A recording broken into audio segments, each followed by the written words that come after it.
36 വർഷമായിടാ മനസ്സിലായ ഞാൻ പോലീസില്. ഇതിനിടയിൽ പുറത്ത് അറിയുന്നതും അറിയാത്തതുമായ പല ചെറ്റത്തരങ്ങളും ഞാൻ ചെയ്തിട്ടുണ്ട്. പക്ഷെ അതിനൊന്നും എനിക്ക് ഒരു റിഗ്രറ്റും ഇല്ലടാ. 2 ദിവസം കഴിഞ്ഞ് ഞാൻ ഡിപ്പാർട്ട്മെന്റിൽ നിന്ന് റിട്ടയറായി DYSP മെഡലും വാങ്ങി ഇറങ്ങുമ്പോ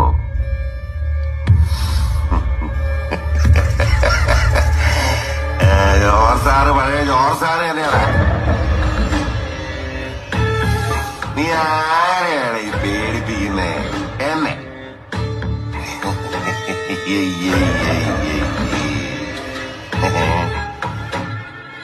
നിന്നെ കാണാൻ ജോർജ് സാർ ഇവിടെ വന്നിട്ടുണ്ട്.